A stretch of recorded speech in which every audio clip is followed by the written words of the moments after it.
We do not want to provide, and we've actually barred receipts in voting because that leads to vote buying and selling. And one of the threats for internet voting or online voting is that we could automate, actually criminal syndicates could automate vote buying and selling, and that would be a huge threat to our elections, in addition to, of course, all the other kinds of threats. Now, rather than become very specific about the range of threats, let me just invite you to think about all the types of attacks that you have heard that have occurred in the past 2 years. One that's going to receive some attention today is the Equifax attack. There have been DDoS attacks on banks. There have been spoofing, phishing. You go right down the list. Every kind of attack that you have heard of against a major company with major investments in security can be brought against election systems. Every single one. And yet our election systems are some of the, and operations are some of the most poorly funded governmental operations in our entire nation. Why? Because sometimes the arguments are, well, we don't use them very often. and some of the others are that many of the people who are in charge of budgeting and procurement decide that they really don't understand the security issues, and they do respond to the good marketing pitches. So what's actually present in our states nationwide? By and large, it is software-based systems that were bought with federal monies that were appropriated in 2002 that used legacy software from the late 1990s. Many of these systems have no extrinsic voter-created paper record that can be audited. And that's why our first keynoter was stressing this today, is that any software system can be made to cheat, or it can have software bugs that force it to count improperly. Companies know this with their digital equipment, so they audit. That's just the smart thing to do, and they can conduct forensics evaluations. With elections, however, many of our state laws bar forensic activities. In fact, Jill Stein's litigation at the end of the 2016 elections, she litigated in several states, and she was barred from obtaining the forensics evaluations of equipment that had no independently auditable paper record. So when Senator Klobuchar and Senator Lindsey Graham and their cohorts in the House are asking for federal monies to upgrade local election equipment, this is the reason. Because we have large sectors of the American public who are voting on equipment that cannot be made secure, and we cannot tell, partly because of laws and partly because of the poor engineering, we cannot effectively audit or conduct forensics assessments on it. Even if it's hacked, it may not even have proof of that. It's poorly designed equipment for the modern age. It was never designed for the modern age of cyber attack, nor were our election offices and their equipment and their staffing. And I assume everybody in this room knows the internet itself was never designed and engineered for security. Just wasn't. So we have a mismatch of activities. We have a huge need for high integrity, meaning data integrity and accuracy in votes, right? We want them recorded accurately, we want them tabulated accurately, and we want to be able to check on that. And yet we have a system, and particularly if it's sent over the internet, our votes, then we cannot assure any of those data integrity goals. So the concern right now is whether we are going to prepare ourselves in time for the 2018 elections and the 2020 elections. Their bipartisan bill seeks to do it. Thank you. I think one of the themes that starts to tease out is how quickly the technology is evolving and how slow we are to respond to that. And I think that's also something that we saw with election ads, which I want to turn to next, because not only are election ads trying to get out the message about candidates and about details of the election, they're instrumental in getting out the vote itself and bringing people to those polls. So I wanted to turn to Commissioner Weintraub to talk a little bit more about the trends that you saw in this recent election cycle, and at what point did you realize that it was time to revisit the guidance that the commission has for election advertising, and have you seen any trends from the comments that came in during that process? Well, this is something that I've been interested in for a while because, as I said, the last time we really took a comprehensive look at political advertising online was 2006, and a lot has changed since then. It's one of the difficulties that we confront at the FEC is that our model is based on money and politics, on people spending money, and there's an awful lot of information that gets spread on the internet with very little money being spent. There was a fascinating interview by Senator Warner from the Intelligence Committee recently, where he pointed out that the information that they have about what foreign governments have spent to disrupt elections around the world, in the United States, in France, in the Dutch election, the cost of all of that was less than the cost of one F-35 fighter, or even an F-52 fighter, for those that play those games. But that's a really good investment for someone who wants to disrupt our elections. It doesn't cost that much. But that is not to say that there is not real money being spent. As Senator Klobuchar pointed out this morning, the amount of political advertising that is going on right now is just skyrocketing. In 2012, we saw about $160 million in digital political advertising. By 2016, one presidential cycle later, it was up to $1.4 billion, an 8-fold increase. And that is real money. And that is something that justifies our taking another hard look at this. And I am one area that we are actually going to move forward on, and it's just a very small bite at this, is the area of disclaimers on internet advertising that are direct advocacy, what we call express advocacy, vote for, vote against certain candidates. Now, there's an awful lot of ads that don't say that, and that won't be covered by this, but at least after throwing out, I don't know how many proposals over the years about moving forward, both in the internet context and also out of concern of foreigners trying to intervene in our election and using this as a venue.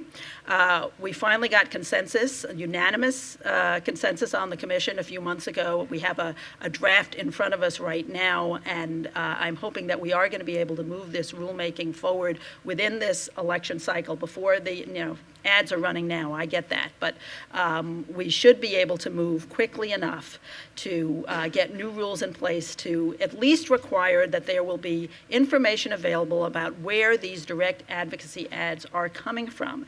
And that is really critical in order to be able to evaluate their credibility. And it is completely constitutional. We are looking at disclosure venues. Whenever we talk about writing any regulations, there are always people who are concerned, and I get this, that we're going to start regulating speech. We are not regulating speech. We are only talking about making sure that people understand where the information is coming from, where the speech is coming from. And we really need to get at some way of blocking and ensuring that foreigners are not using the internet as a way of intervening in our election, because it is absolutely illegal right now, laws on the books. Foreign nationals are not allowed to spend money to try and in connection with our elections. The problem is finding it. And we have far too many loopholes in, if you broaden out the topic from just looking narrowly at internet ads, there are far too many ways right now that people spend money in our elections using LLCs, using C4s, using other forms of organizations where the source of the money behind that information is opaque.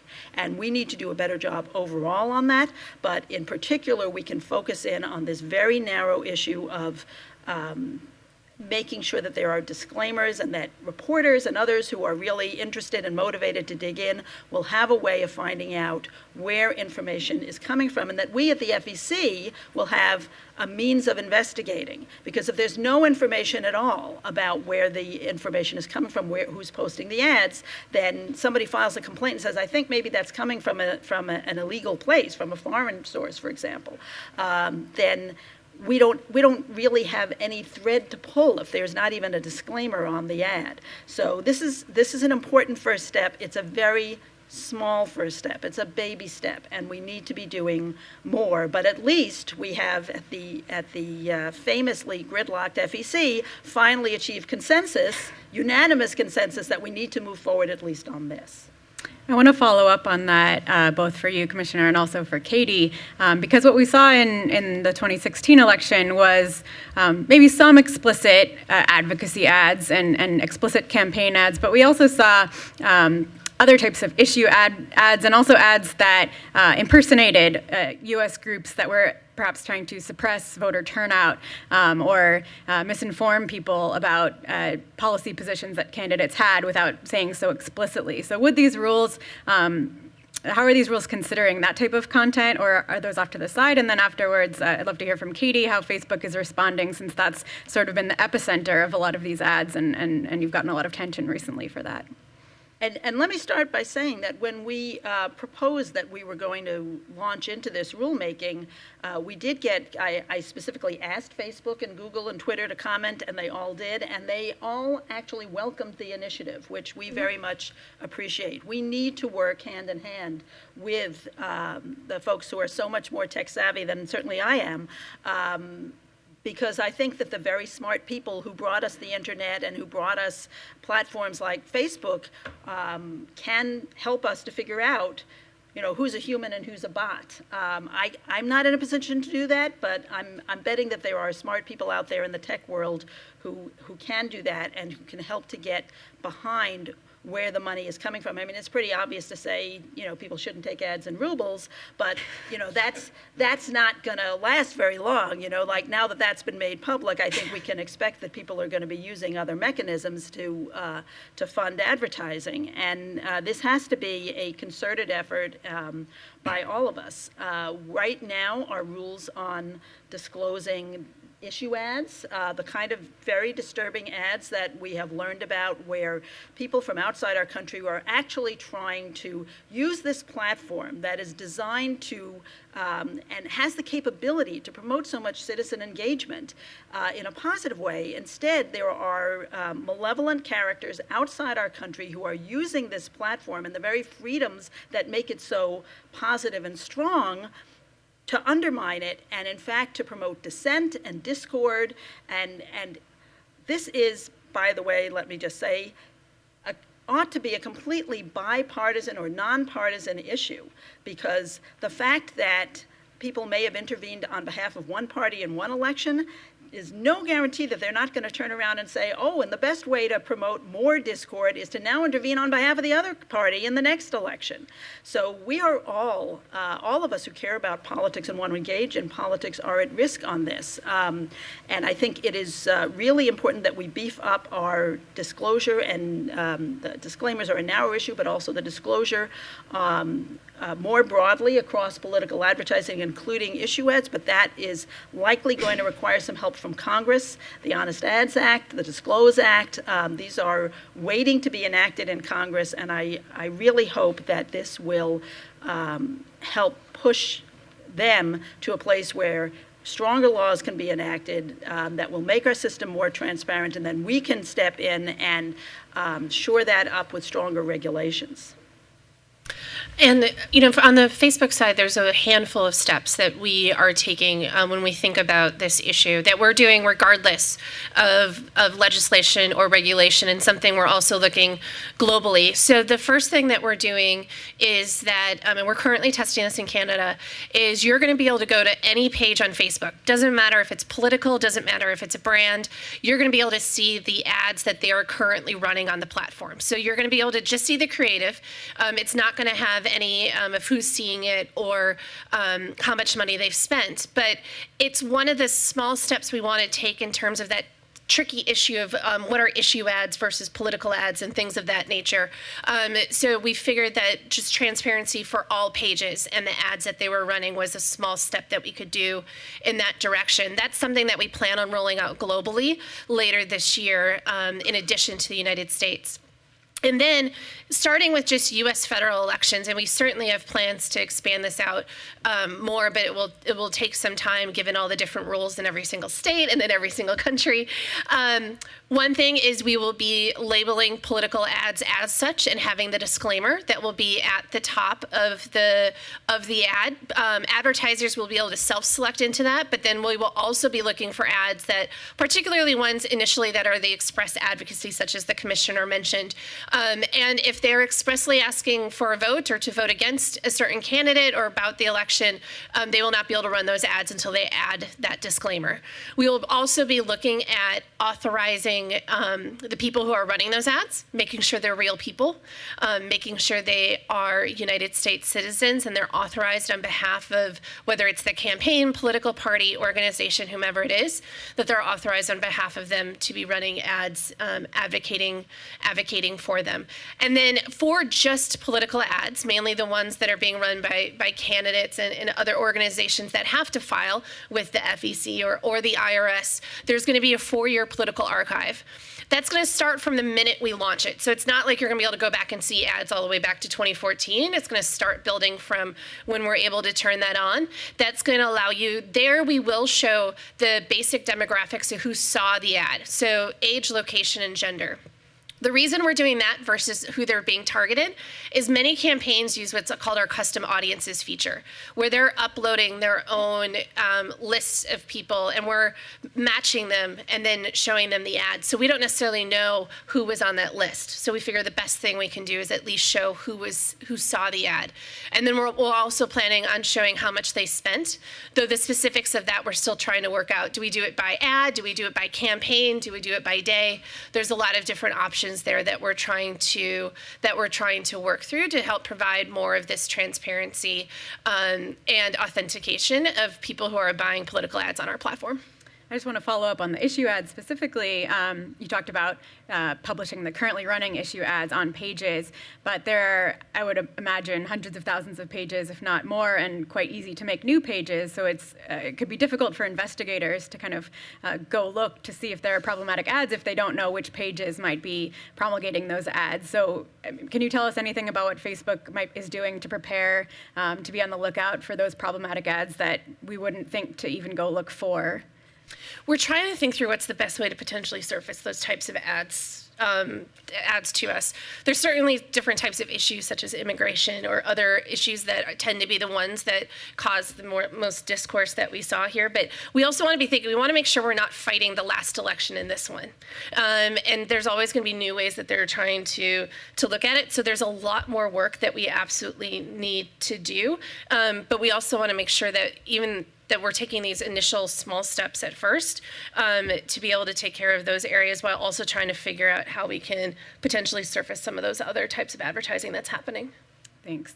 And to pick on you a little bit more, on the good side and on the bad side, the internet has provided new tools for campaigns themselves to reach out to voters, to reach out to, the governments to reach out to citizens, and to engage their constituents to, express themselves and to ask for what they want. So can you tell us sort of how elections have changed? And this, I know this is something you personally are very involved in all around the world. And also, as you've also been criticized for working too closely with governments that are more authoritarian and where the same tools that we might celebrate here could be turned to sort of perpetuate the powers that be in countries where it's harder to turn over new governments. There's a lot there.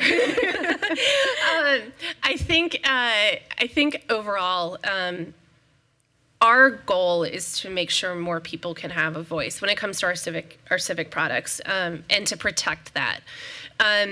We've done a lot of work globally and here in the United States of helping to make sure people have the right knowledge when it comes to elections, that they know how to register to vote, that they know when election day is, that they know what they need when they go to the polls, what IDs or things that they need, so that they know that who's on the ballot, and they have the ability to compare and contrast what their positions are between the different candidates. Because a lot of people may know who they're voting for president, but they may not know who's running at their more local level, which is where they can actually have the most impact. And we don't just do work around elections either. We're also looking after elections. We have products such as our town hall product here in the States and other places where people can go and follow any of their elected representatives on Facebook so that they can be having those types of conversations. I think it's important to note too, when we work with political parties or candidates, we're working we're giving everyone the exact same tools and best practices on what they can use. And we're also working closely with civil society groups and other NGOs and international groups such as NDI or IRI, who may also be working in these different countries, of helping people to understand how they can use our platforms in order to engage. It's something that, we have to keep evolving on and looking at and being critical in terms of what it is that how our platforms are being used, but nobody is above our community standards. That's why we publish our government transparency report, so that people know the requests that we're getting from governments, which ones we actually, how many of those we actually comply with versus how many of those that we've pushed back on. So it's constantly a work in progress, but I'm overall really proud of the work that we've done around civic engagement and the fact that it has never been about making money. It has always been about how can we do more of helping people to be informed voters and to engage on the platform. And that's something that I just really like about how Facebook in particular has approached this. Thanks. So what you started to talk about was, these are tools that are available to anyone really to engage politically. So I wanted to turn to Sanja to tell us sort of how different governments and different countries are really seeing these tools being used, and how that has facilitated either the spread of democracy or some of the erosion of it. I know in particular, freedom of expression is certainly a critical component of any sort of democracy, and we're seeing more and more movement to governments looking at the content that's posted online and trying to decide what's fake and what's real and what's legitimate and what needs to be taken down, and that can certainly be problematic, especially going into elections where we need to be having debates. So Sanja, can you tell us a little bit more about what you found in this most recent year and what your biggest hopes and concerns are? Absolutely. So it seems like a lot of us and a lot of people have started paying attention to this issue of manipulation, because this is something that we have seen over the past couple of years in the United States and in Western Europe. But what our report showcases is that this is actually a global problem, and this is not a new problem. The latest edition of Freedom on the Net actually demonstrates that over the past year alone, out of 65 countries that we examined, in 18 of them, we saw different types of manipulation playing a role in elections or referenda. And there are different ways how this is being displayed. So one of the most common ways is actually governments and political parties hiring so-called paid pro-government commentators. So these would be everyday citizens who sometimes respond to an ad, and they're then employed by the government to post comments either favorable to the government or defending their policies, or actually writing negatively about political opponents. This also is not a new practice. This is something that was pioneered in China 12 or 13 years ago, and many of you might be familiar with the 50 Cent Party, where China has employed tens of thousands of individuals, and the government would pay them 50 cents per each post that they were posting. But we see this now actually widespread, so it's no longer just China and Russia, but it's governments like Vietnam, the Philippines, Turkey, and so forth. In the Philippines, for example, during the most recent election, the current government was, and the government of the current president was paying $10 per day to so-called public opinion shapers, and now after the elections, they continue to be employed by the government. So these commentators are one way, but there are others. So for example, political bots is also something that's a huge problem, and perhaps less so on platforms like Facebook because that's a closed platform. But the issue of bots is so widespread on platforms like Twitter. So even in somewhat democratic states like Mexico, we've seen over the past few years government employing tens of thousands of bots, which have different ways of functioning. So in just one example, we've seen during anti-government protests in Mexico, we've seen on Twitter, people posting examples of police brutality and warning other protesters just to stay away from certain areas. Well, immediately when those posts started coming up, through this method called hashtag poisoning, we actually saw just bots overwhelming the hashtag, so then people who were trying to actually find this information, they were unable to do so, and this had this real life impact because people were not able to avoid police brutality. Also, the issue of fake news. I think many times has been said that the issue of fake news is not new. It's been present for hundreds of years. But because of this new environment, we see fake news being spread much more quickly. And again, this is an issue that we've seen in so many places over the past year, whether that be our country or Armenia or Ukraine or Kenya. I mean, in Kenya, for example, there were public opinion polls that showcased that over 80% of electorate was exposed to so-called fake news during the last elections. So again, this is a global problem, and perhaps we are behind in discussing it in this country, but it is something that has been present for over a decade, and I'm quite excited that we are finally talking about the solutions, because again, when we talk about these solutions, they should not be just applicable to our own country, but they should be global solutions. So, as you mentioned, having a platform to speak is less and less meaningful if our voices are drowned out. And so they're simultaneously moved toward regulation both here in the US and especially in the UK and in Germany to try to proactively to compel platforms to be taking down this type of content, both harassment, hate speech, fake news, and to do so very quickly, which is forcing the companies to turn to automated tools, which are not that good at context and which are not always the best at determining who's a bot and who's real and whose voice is legitimate and whose is destructive. So are we cutting off our nose to spite our face? Are we, what effect will that sort of backlash or that sort of knee-jerk reaction to this phenomenon have on internet freedom overall, and sort of how are the companies also responding to this? Yeah, so I want to clarify that some level of regulation can actually be positive, and we talked about, for example, new rules regarding transparency in political advertising, and I think that can actually lead to very positive change. But as you mentioned, what we've seen in many places is this knee-jerk reaction. So what we found over the past year is that 14 countries, in order to deal with this very legitimate issue of fake news, have actually passed new rules or new legislation that actually restricts internet freedom. And this is a problem. You mentioned the case of Germany, and for us, that has been particularly problematic. And for those of you who are not familiar, Germany recently passed a law that requires social media companies to take down hateful content and fake news, and it requires them to essentially pass their own judgment of what that involves. And if they don't do this, they can actually face up to 50 million euros in fines. So part of the reason why this is problematic is because there is no judicial oversight, when it comes to these procedures. And what we've seen through the years is that when you place such restrictions and such rules on the companies then have a lot of incentive to just try to take down information that might not necessarily fall under this law, but they don't want to risk paying all these high fines.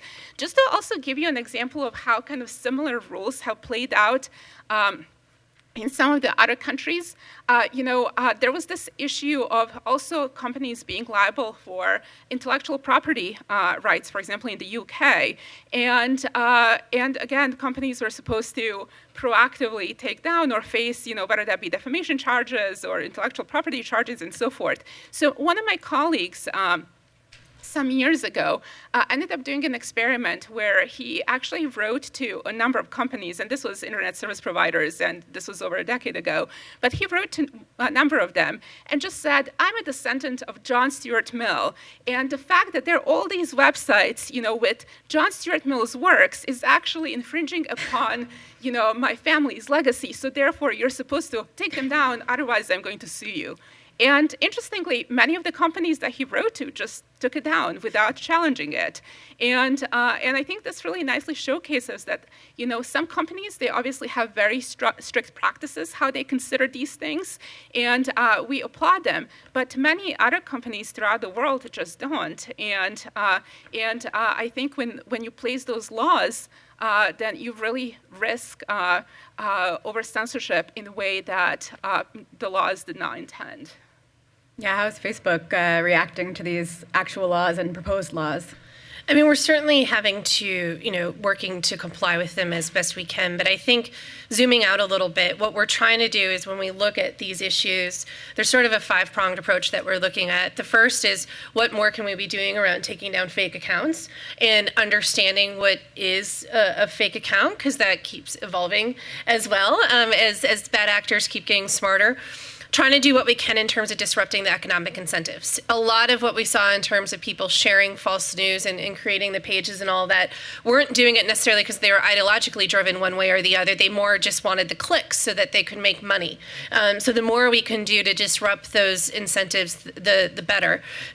Third, we're looking at, so we don't take down fake false news or anything like that. What we do is we call downrank it, which means it's not going to get as much reach on our site. We also flag for people if they've shared something that a third-party fact checker has marked as false. We give them a warning before they share it. But we're trying to do more of that work of downranking clickbaity type content. I mentioned the third-party fact checkers. That's the fourth one. We don't think that we should be the ones deciding what is or not true. That should not be the role of companies such as ours. And so trying to work with fact checkers as much as we can here in the States and abroad. But that gets harder and harder in a lot of these countries where there isn't necessarily a fact checking ecosystem for us to tap into. And then fifth, with our civic engagement tools, trying to do what we can to make sure that people have the most accurate information that they can when it comes to elections. Great. So we just have a couple minutes left, and we've covered everything that we could possibly cover, as I'm sure you've seen. So just to close out, I would love to hear from you. There are so many different ways we can be tackling all of these different issues. What do you think the most important thing for the government to be focusing on at this moment is, and for the public to be paying attention to, especially as we move into the upcoming election here and thinking ahead? And I'll start with Commissioner Weintraub. I'm going to echo what Sanja said. I think it's all about disclosure. It's disclosure. If you know where the information is coming from, then it empowers the citizens to make smart choices about what they're going to share and what they're going to read. And it takes us out of the entire field of trying to tell people what they can and can't say, which obviously would be deeply problematic. But what we need to do is give people the tools to figure out where this information is coming from. And that's where I think our focus needs to be. And in addition to transparency and disclosure, I will just mention the value and the role of public education, because we see many of these government efforts being successful, in part because people can be duped. So in order for people to be more informed and better informed citizens, I do think that we need to invest much more to educate them how to access the internet, how to discern which information is credible information. Thank you. To pick up on Sanja's point, election officials and machines can be duped as well. So, we need to have checks, and we need to have better equipment. And the bipartisan bill that Senator Klobuchar mentioned repeatedly today is one that I believe deserves all of our support. And I would remind you, too, that election operations are funded at the state and local levels. So consider what you can do and what kind of support you can provide for your local election offices, and an encouragement for them to take cybersecurity seriously. So I agree with what everybody said so far. And I would just add that I think it's really important that we keep having conversations like this. These are really, really hard and complicated topics that I think have a wide variety of opinions of what should or should not be done. And the only way that we're going to do this in the best way is going to be working together as a community to be discussing those and having those hard conversations over how we should be tackling these things. And it's going to be something we're going to need to be doing, over the next couple of years and onward. It's not something that I think that we can just hope that by 2018 we'll be done and we can move on to the next thing. And just to echo one of the keynotes earlier, we shouldn't be looking to the past and trying to fix those problems. We really need to be looking ahead and trying to anticipate what's going to come down the pike, because clearly there are many approaches to dealing with what we've seen now, but things are only going to get more complicated as technology gets more advanced and actors figure out how to get around whatever interventions we decide that we're going to put in place. So I just want to thank all the panelists for joining us today. It's been really incredible to hear from you all, and I feel more confident that we have really smart people working on this problem. And I would invite everyone to head back to the keynote room. I believe there's a keynote at 12 o'clock. Thanks for coming.